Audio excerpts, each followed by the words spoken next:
तो ये एपिसोड भी स्टार्ट होता है बिल्कुल उसी सीन से जहाँ पर लुओ फेंग उस केओस मॉन्स्टर के थ्रो किए हुए प्लेनेट के साथ बहुत ही बुरी तरह से हिट होकर पीछे की तरफ जा रहा था। अभी फेंग अपनी हेवनली फॉरबिडन शटल का इस्तेमाल करते हुए उस प्लेनेट को चीरते हुए उसके अंदर से बाहर निकलने के बारे में सोच ही रहा होता है कि तभी उसके पीछे से वो केओस मॉन्स्टर बहुत ही तेजी के साथ अपने शार्प हॉर्न को उसके अंदर धंसाने की कोशिश करता है, जिसे लुओ फेंग ने आता हुआ देख लिया था और उसे ब्लॉक करने लगता है। और हम देखते हैं कि इस केओस मॉन्स्टर के इतने ज्यादा पावरफुल अटैक और इम्पैक्ट की वजह से वो अपने शार्प हॉर्न के साथ पूरे के पूरे प्लेनेट को बीच में से चीरता हुआ उसके अंदर से बाहर निकल गया था और लुओ फेंग उसके हॉर्न के आगे खुद को बचाने की कोशिश कर रहा था। अब प्लेनेट को चीरते हुए उससे बाहर निकलने के बाद फेंग अपनी पावर्स का इस्तेमाल करते हुए उसके हॉर्न को पकड़कर उस केओस मॉन्स्टर को घुमाते हुए दूसरे प्लेनेट के ऊपर दे के मारता है और फेंग की इस थ्रो की वजह से हम देखते हैं कि वो प्लेनेट भी डिस्ट्रॉय हो चुका था, जिसके बाद अब उस केओस मॉन्स्टर का साइज भी पहले से काफी हद तक छोटा हो जाता है। और फिर यहाँ पर शुरू होती है लुओ फेंग और उस केओस मॉन्स्टर के बीच में एक चेस फाइट, जिसमें मॉन्स्टर लुओ फेंग से बचकर भाग रहा था और फेंग अपने गॉडली डिसेंडेंट आर्मामेंट के साथ उस मॉन्स्टर के पीछे पीछे उसके ऊपर हमले कर रहा था। केओस मॉन्स्टर और लुओ फेंग के बीच में हो रही फाइट की वजह से केओस मॉन्स्टर में भी उनके हर एक अटैक के झटके महसूस किए जा रहे थे, जिन्हें फील करते हुए लाइट बुक और रोंगजुन और लोंगजुन काफी हैरान हो रहे होते हैं। वहीं अब हम देखते हैं कि लुओ फेंग ने उस केओस मॉन्स्टर को एक बहुत ही जबरदस्त हिट करते हुए उसे प्लेनेट के ऊपर फेंक दिया था। अभी इससे पहले कि वो मॉन्स्टर फिर से लुओ फेंग के ऊपर हमला कर पाता, फेंग अपनी कई सारी स्काई पियर्सिंग फॉर्म्स का इस्तेमाल करते हुए उस केओस मॉन्स्टर के सभी पैरों में उन्हें धंसा देता है, जिससे वो केओस मॉन्स्टर बहुत बुरी तरह से इंजर्ड हो जाता और वो जोर जोर से वहां पर चीखने लगा था। पर अब फेंग ये भी जानता था कि मैं अपने इन अटैक्स के साथ इस मॉन्स्टर को नहीं हरा सकता, इसीलिए वो अपने मन में कुछ सोचते हुए कहता है अगर मुझे इस मॉन्स्टर को खत्म करना है तो मुझे केओस स्टॉर्म की पहली पेंटिंग का ब्रेक थ्रू करना ही होगा। उस टेक्निक का इस्तेमाल किए बिना मैं इसे नहीं हरा सकता। ये कहते हुए लुओ फेंग अपनी स्काई ब्रिज वाली फाइट को अपने माइंड में रिपीट कर रहा था कि उसने कैसे उस टेक्निक को परफॉर्म किया, जिसे अच्छी तरह से ऑब्जर्व कर लेने के बाद Luo Feng senior Lian Luo के नोट्स की हेल्प से जितना भी अब तक केओस स्टॉर्म स्टोन की पेंटिंग को समझ पाया है, अपनी उस सारी नॉलेज का इस्तेमाल करते हुए अपनी सभी स्काई पियर्सिंग फॉर्म्स को एक बड़ी स्वॉर्ड क्रिएट करने में लगा देता है। और इस बार हम देखते हैं कि वो इसमें कामयाब भी हो चुका होता है और उसने एक बड़े साइज की स्काई पियर्सिंग फॉर्म को बनाते हुए बहुत ही ज्यादा पावर और स्पीड के साथ उस मॉन्स्टर की तरफ थ्रो कर दिया था, जो देखकर उस मॉन्स्टर की आंखें भी बाहर आ जाती हैं। और फेंग का ये अटैक इतना ज्यादा पावरफुल होता है कि जैसे ही ये उस केओस मॉन्स्टर के साथ हिट होता है तो वहां पर बहुत ही ज्यादा बड़ा ब्लास्ट हो गया था, जिससे वो प्लेनेट भी कई हद तक डिस्ट्रॉय हो जाता है और वो केओस मॉन्स्टर उसकी बॉडी से तो खाक निकलती है और वो वहीं पर मर जाता है, जिसके बाद उसकी बॉडी धुआं धुआं हो गई थी। उस केओस मॉन्स्टर की बॉडी के गायब हो जाने के बाद वहां पर उसका कोर अपीयर होता है, जिसे फेंग वहां पर आकर अपने हाथों में लेते हुए काफी खुश हो रहा होता है। तभी वो बाता आती है और कहती है वाओ ये तो केओस मॉन्स्टर का कोर है। वो बाता भी यहाँ पर कितनी ज्यादा खुश हो रही होती है ये तो हम स्क्रीन पर देख ही सकते हैं। अब फेंग भी बिना देरी किए उस केओस मॉन्स्टर के कोर को अपनी बॉडी में एब्जॉर्ब करने लगता है और साथ ही साथ वो अपने मन में बोल रहा होता है इस केओस मॉन्स्टर की पावर को एब्जॉर्ब करने के बाद मेरी गोल्डन हॉर्न बहमूद बॉडी और मूशा clan clone body metal origin law और स्पेस ओरिजिन लॉ को और भी अच्छे से समझ पाएंगी। और हालांकि मेरी ह्यूमन बॉडी की डेवलपमेंट इतनी तेज नहीं है पर फिर भी मैं इसमें कुछ चेंजेस महसूस कर पा रहा हूँ। ये सब सोचते हुए हम देखते हैं कि लुओ फेंग ने उस केओस मॉन्स्टर के कोर की सारी पावर को एब्जॉर्ब कर लिया होता है और अब वो जैसे ही अपनी आंखें खोलता है तो एक और केओस मॉन्स्टर ने उसे बहुत ही जोरदार हिट की थी, जिससे बुरी तरह से हिट होने की वजह से वो प्लेनेट के सरफेस पर जाकर गिरता है। पर उसने फौरन खुद को संभालते हुए फाइट के लिए रेडी कर लिया होता है और वो जैसे ही अपनी सराउंडिंग्स में देखता है तो उसे पता चलता है कि ये कोई एक मॉन्स्टर नहीं है बल्कि उसे ग्रुप ऑफ मॉन्स्टर्स ने घेर लिया है। खुद को यूं चारों तरफ से केओस मॉन्स्टर से घिरा हुआ देखकर लुओ फेंग अपने मन में कहता है अब मुझे अकेले इन सभी केओस मॉन्स्टर्स के ग्रुप के साथ फाइट करनी होगी। अब मुझे समझ आ रहा है कि आखिर जीनियस ऐसी सिचुएशन में आकर क्यों मारे जाते हैं। हाउएवर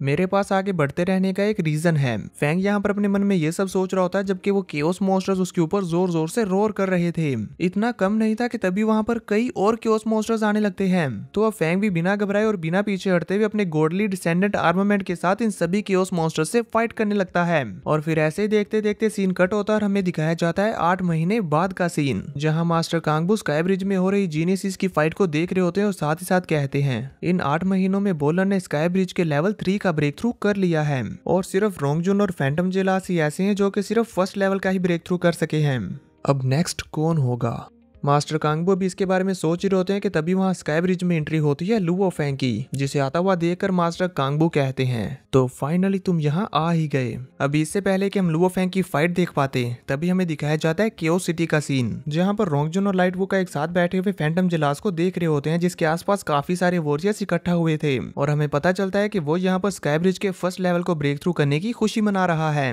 तभी उसे देखते हुए लाइट वुका कहती है ये जेलास फर्स्ट लेवल का ब्रेक थ्रू करने के बाद एरोगेंट हो गया है, शायद ये जीनियस बैटल में लुओ फेंग से हारने की वजह से काफी गुस्सा है, इसीलिए अब शो ऑफ कर रहा है। साथ ही वह सभी लोगों में ये भी बोल रहा था कि अब वह लुओ फेंग को आसानी से हरा सकता है। अभी लाइट वुका ये बोल रही थी कि तभी उनके सामने भी और फैंटम जिलास के सामने भी कुछ छोटी छोटी मिनी स्क्रीन ओपन होती हैं, जिन्हें देखते हुए रोंगजुन कहता है ये तो स्काई ब्रिज का डाटा है, लगता है किसी का टेस्ट चल रहा है। तभी उन्हें देखने को मिलता है कि ये तो लुओ फेंग का टेस्ट है। फैंटम जिलास भी फेंग की प्रोफाइल को देखकर कहता है लुओ फेंग। इसी से हमें पता चल जाता है कि फैंटम जिलास के अंदर लुओ फेंग को लेकर कितनी ज्यादा नफरत भरी हुई है। सीन कट होता हमें स्काई ब्रिज के अंदर का व्यू दिखाया जाता है, जहां पर अब लुओ फेंग के सामने उसका ओपोनेंट अपीयर हो रहा था। अपने ओपोनेंट के आते साथ ही लुओ फेंग अपने गॉडली डिसेंडेंट आर्मामेंट की third form sky sword form को क्रिएट कर लेता है, जिससे वहां पर 3 स्काई पियर्सिंग स्वॉर्ड्स बन जाती हैं। फेंग का ओपोनेंट भी सेम इसी टेक्निक को परफॉर्म कर रहा होता है और फिर इसके बाद लुओ फेंग अपनी उन 3 स्काई पियर्सिंग स्वॉर्ड्स को मर्ज करते हुए एक बड़ी स्वॉर्ड बना लेता है। उसका ओपोनेंट भी सेम ऐसे ही करता है और वो भी अपनी स्वॉर्ड्स को मर्ज करते हुए एक बड़ी स्वॉर्ड बना लेता है, जिसके बाद ये दोनों ही बड़ी तेजी के साथ अपनी दोनों स्वॉर्ड्स को एक दूसरे के साथ टकराते हैं, जिसकी वजह से वहां पर बहुत ही ज्यादा एनर्जी प्रेशर रिलीज होता है और आसपास की सारी बैटल अरीना डिस्ट्रॉय होने लग गई थी। पर इन दोनों में से कोई भी पीछे हटने को तैयार नहीं होता। ये दोनों ही अपनी पावर्स को और ज्यादा बढ़ाते जा रहे थे और एक दूसरे को ओवर पावर करने की कोशिश कर रहे होते हैं। फैंग अपनी स्वॉर्ड की पावर को बढ़ाते हुए कहता है हालांकि मेरी स्काई स्वॉर्ड फॉर्म इतनी ज्यादा एजाइल नहीं है जितनी तुम्हारी है, लेकिन मैं अपनी डोमेन का इस्तेमाल करते हुए अपने गॉडली डिसेंडेंट आर्मामेंट की पावर को इनहेंस कर सकता हूँ। ये कहते हुए हम देखते हैं कि लुओ फेंग ने अपनी स्काई पियर्सिंग फॉर्म के ऊपर गोल्डन और बहमूद की डोमेन की पावर्स को रिलीज कर दिया था, जिसकी वजह से फैंग की स्वॉर्ड अब और भी ज्यादा पावरफुल हो जाती है। और इसी के साथ फैंग अपने ओपोनेंट की स्वॉर्ड के टुकड़े टुकड़े करते हुए अपने ओपोनेंट को भी उसी अटैक के साथ जान से मार डालता है और वो भी स्काई ब्रिज के फर्स्ट लेवल का ब्रेक थ्रू करने में सक्सेसफुल हो जाता है। बाहर मौजूद सभी जीनियस और वॉरियर्स लुओ फेंग के टेस्ट के फाइनल रिजल्ट का इंतजार कर रहे थे कि क्या लुओ फेंग स्काई ब्रिज के लेवल 1 का ब्रेक थ्रू कर भी पाएगा या नहीं।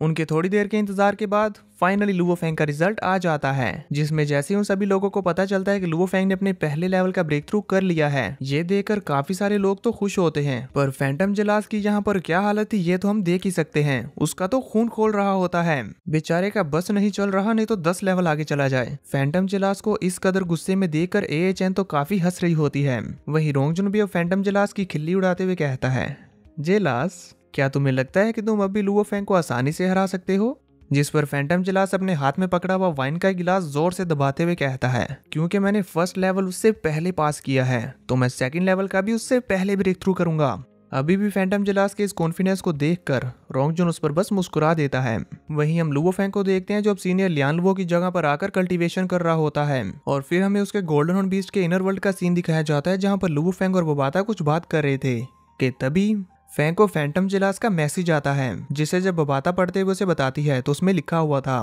लुओ फेंग स्काई ब्रिज के फर्स्ट लेवल का ब्रेक थ्रू करने के लिए कांग्रेचुलेशंस। कांग्रेचुलेट करने के साथ साथ वो फैंग को एक फेयर मैच के लिए चैलेंज भी करता है, जिसे फैंग बोबाता को ये कहते हुए रिजेक्ट करने के लिए बोल देता है कि ये मैच मेरे प्लान को डिसरप्ट कर सकता है, जिस पर बोबाता बिल्कुल ऐसे ही करती है। अब क्योंकि स्काई ब्रिज के फर्स्ट लेवल का ब्रेक थ्रू करने के बाद लुओ फेंग के पास काफी सारे पॉइंट्स आ चुके हैं, इसीलिए वो सीनियर लियान लुओ की ब्लड फ्लो टेक्निक को बाय कर लेता है। जैसे ही उसने वो टेक्निक बाय की तो वो फौरन से उसके पास आ जाती है, जिसे बोबाता लुओ फेंग के पास लाते हुए कहती है जब भी कोई इस टेक्निक को परचेज करता है तो सिस्टम ऑटोमेटिकली उसके पास सेंड कर देता है। और वहाँ सामने स्क्रीन पर भी यही लिखा हुआ था, सिस्टम आपकी इस टेक्निक को ऑटोमेटिकली आपके पास सेंड कर देगा। तभी साथ ही वहाँ पर एक नोट भी लिखा हुआ आता है, जिसे अननोन बताया जा रहा था, पर उसके अंदर लिखा होता है ब्लड फ्लो टेक्निक का क्रिएटर लियान लुओ मेरा अभी तक का सबसे बेस्ट स्टूडेंट है। जब वो फाइट करते हुए मारा गया तो मैंने उसके लिए उसकी ब्लड फ्लो टेक्निक को ऑर्गेनाइज किया। इस ब्लड फ्लो टेक्निक में टोटल 110 वॉल्यूम्स हैं। लियान लुओ के जाने के बाद मैं बस चाहता था कि उसका हार्ड वर्क उसके जूनियर्स को पास किया जाए।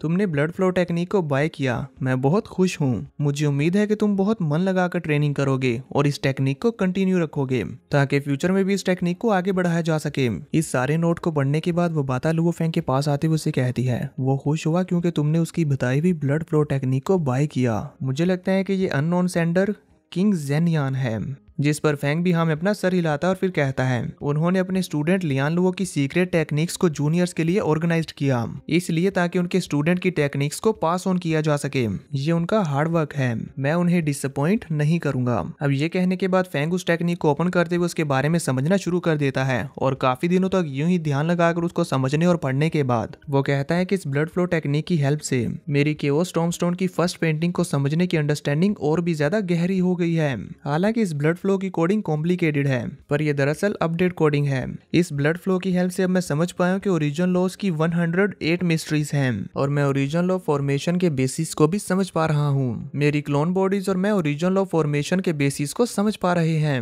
अब हम तेजी से आगे बढ़ सकते हैं, लेकिन अभी भी मेरी ओवरऑल प्रोग्रेस स्लो है। जिस पर वबाता उसे कहती है इतनी भी जल्दी मत करो, इसे समझने में कम से कम सैकड़ों या हजारों साल लग सकते हैं। जिस पर फैंक अपना पंच बनाते हुए कहता है मैं नहीं जानता कि इंसेक्ट क्लैन का मेन नेस्ट कब उठेगा, पर अभी के लिए मैं जो कुछ भी कर सकता हूँ वो यही है कि मैं समझना जारी रखूं। मुझे जल्द से जल्द इसे समझते हुए स्ट्रॉन्गेस्ट बनना है।